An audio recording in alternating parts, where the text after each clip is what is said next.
Thank you, Mr. Chair. May I be allowed to raise some procedural issues? Congressman Marcoleta, you are not a member of this committee, so therefore you are not allowed.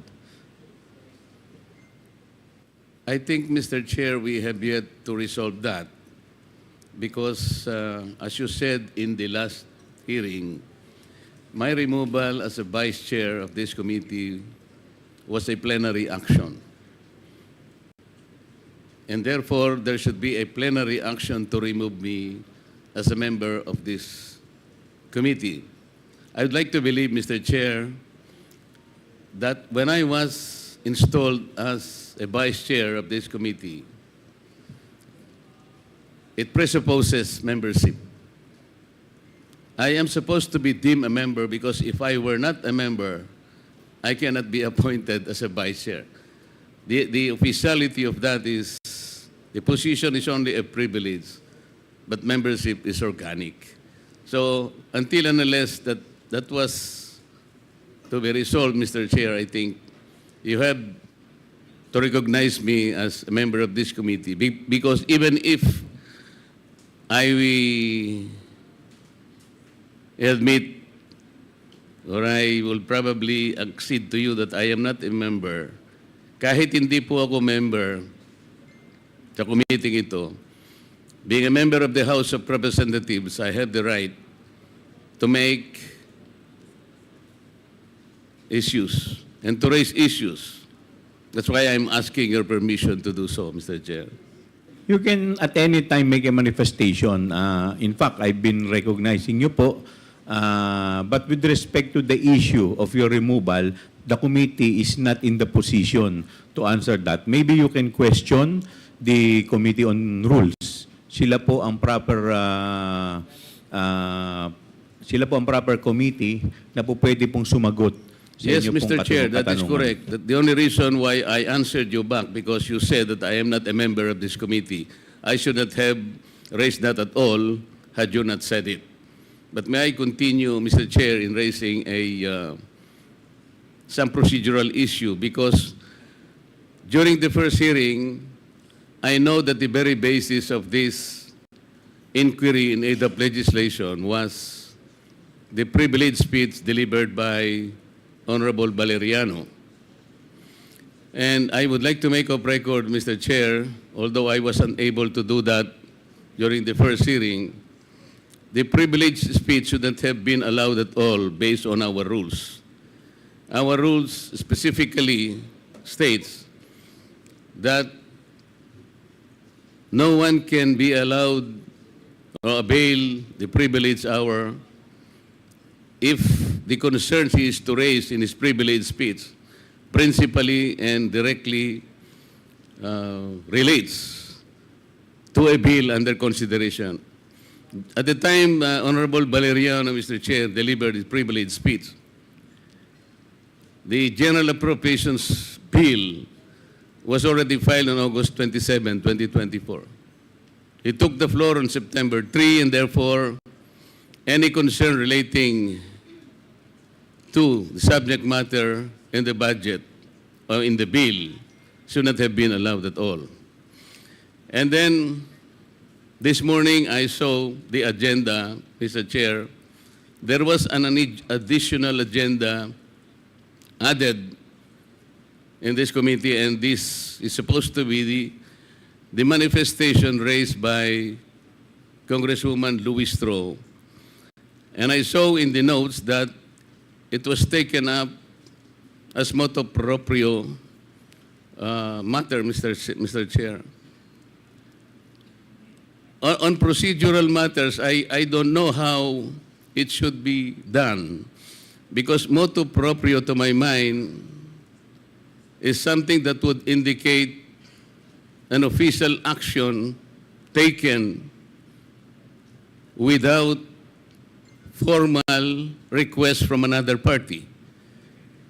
And so my question, Mr. Chair, is how did the committee took it on a motu proprio basis when it was a manifestation taken by another party. I see it a very unusual procedure, Mr. Chair, because this representation, I would like to recall that sometime in March 2024, delivered a privileged speech dealing on the same subject matter, and I think even more, I questioned the several irregularities pointed out by the Commission on Audit, specifically in 2017, 2018, and 2019, covering the audit report of COA in the Department of Education. In that privileged speech, Mr. Chair, I took note of the sum of something like 3.25 billion pesos of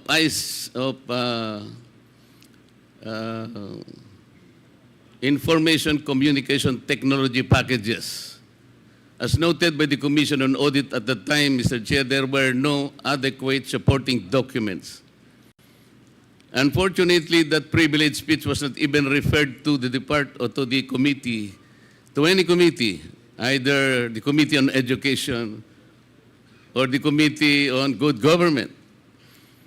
And so my question, Mr. Chair, is how is it special, or how special can a manifestation issued during the budget committee hearing that this committee, this good committee, already took it as a motu proprio action, subject matter to be covered by this hearing. So parang there is no consistency, Mr. Chair. Parang I would like to volunteer, Mr. Chair, that a copy of my privileged speech delivered on March 15, 2021, entitled Co-Bodies DepEd. It was not even referred to any committee, Mr. Chair. When I exposed several irregularities in the Department of Education as audited by the Commission on Audit, I would like to volunteer that this be made part of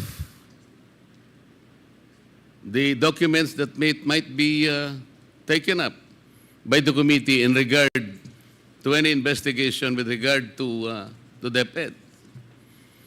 In this particular privileged speech, Mr. Chair, I even question a particular law. It's Republic Act 8047.